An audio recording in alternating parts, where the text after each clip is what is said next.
So there are a lot of snippets coming out from the book Endgame, written by Omid Scobie, which, has been called the Harkles spokesperson in the past. So, when books come out similar to the Jada book, similar to the Britney book, snippets are placed out into the media to get people excited and interested about the book. Now, this one particular snippet that came out, because it was something that was highly interesting to me when I was watching it, is when the Queen passed, right?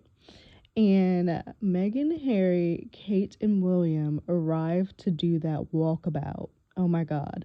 And that had been the first time that they had like interacted or, been around each other since the whole split and exit of Harry and Meghan leaving. The book, not the book, well, at least the Netflix series had been out. The Oprah interview had been out. All types of shit was going on. You know what I mean? And so they arrive in the same car, which everybody was like, what the F? We wish we could be a fly on the wall in that car. What the fuck? Like, you're in close quarters in a car with all that tension and all the stuff that had been going on between the two families. Oh my God. I remember saying and watching it, I wish I was like a fly on the car wall to know what is being said. What is the energy like in that car? I know for a fact the tension was so thick.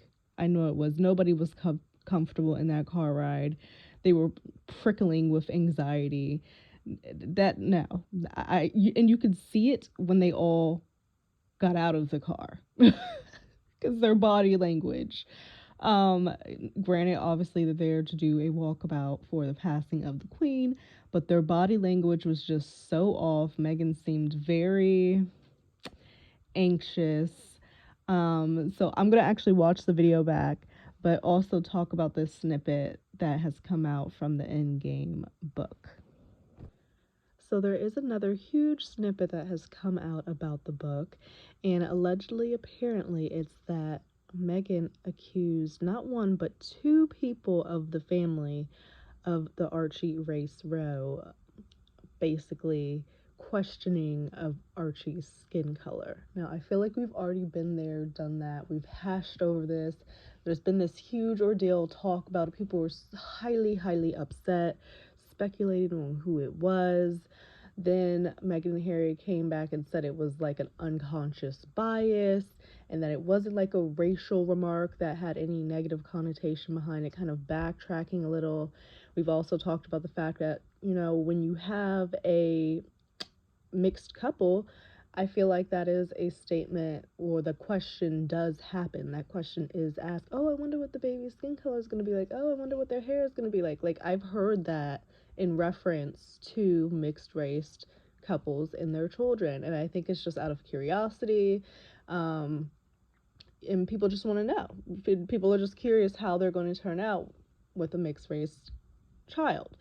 In the grand scheme of things, does it matter at all? Fuck no, it doesn't.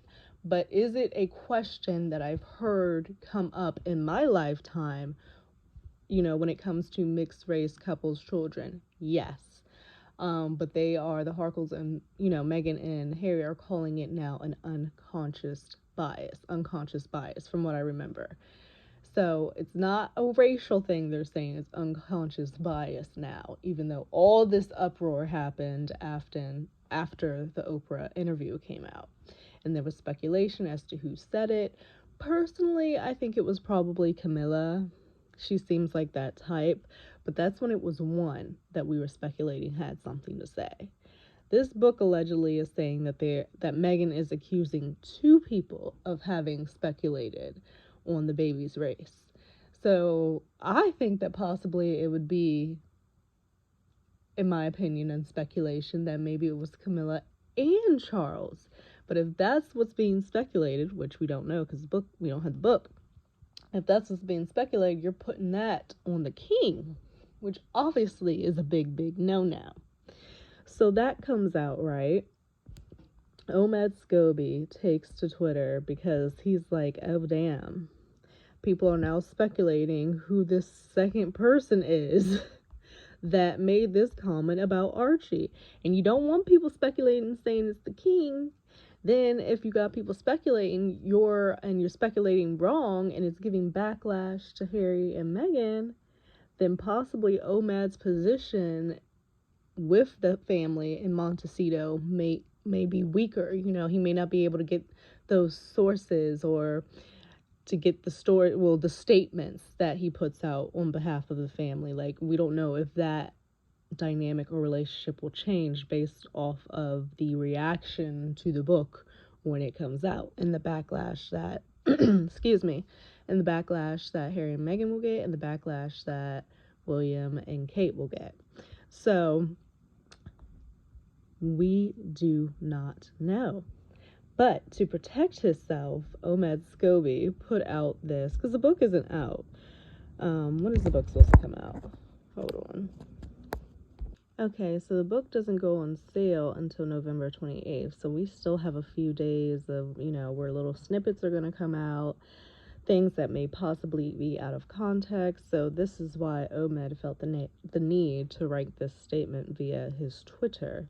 He says, whether you like my book, he actually says, whether you like my work or loathe it, all I ask is that if you are reading coverage about what's supposedly inside Endgame, please also read the book itself. Incorrect and bad translations, snippets without context, leaks, etc. do not tell the full or accurate story. Now that was 18 hours ago because he put that out 18 hours ago because, again, the uproar was, the frenzy was getting bad again about this whole racial accusation and questioning of Archie that we have already been through. And apparently these people are saying from the snippets that Meghan is claiming it was not one person who questioned it, it was two people who questioned it, which obviously, like I said, leads to heavy, heavy implications. So we will see what comes of even more snippets of Endgame. Okay, so this is them arriving. They get out of the car. The two ladies on one side, the two gentlemen on the other. Meghan takes a minute to get with the rest of the group. She seems very unsure walking up to them all. And she's even very distanced right here. And you see Harry come and walk around and kind of grab her and comfort her. She puts her hair over her shoulder. That's, when you play with your hair, kind of like an anxious, soothing situation. Kate seems to be further away from the group as well. They got their little debriefing and they are starting to walk to the crowd. Now you can see as they start walking the difference. For one, Prince Harry and Meghan are holding hands, and Kate and William have a large space between the two of them and are not holding hands at all. Like, William doesn't really seem to be paying much attention to Kate at all until that moment where he brings her around. And I see here where Meghan kind of gets pulled back to allow Kate and William to walk into the frame. I read that the reason he pulled her back when they came around to look at the flowers is because you're not supposed to be ahead of a more senior royal. So at this point, they weren't considered working royals, so Prince William and Kate should have gone in first, and Harry kind of pulled her arm back. But you can see that Meghan is very uncomfortable, anxious. There's a lot of distance between the two couples. There's a lot of distance between William and Kate. It's just uncomfortable. And I remember seeing this as they both got out of the same cars. I was so confused because I'm like, what did they talk about? And really, it was complete silence in that car from what is being reported from Omid Scobie. Silence, silence, silence. And people are speculating because they feel that, I've seen this so many times, they say that Meghan has recording devices on her, and from that she can leak to the press and leak to her sources that can put her narrative out, etc., etc. But it was complete silence in that car. How uncomfortable. Scobie writes in an excerpt from Endgame that the silence was palpable during the 150-second car journey from their residences to the long walk, which he says must have taken an eternity. Well, probably felt like it for sure. And particularly, he drew attention to the lack of communication between Meghan and Kate, as well as the tension between Prince Harry and Prince William. There was a lot, a lot, a lot. It follows Prince Harry's own account in Spare, which recounted that Meghan had a strained relationship with his sister-in-law. Oh, I know. And all of this transpired because of the whole infamous bridesmaid dress row.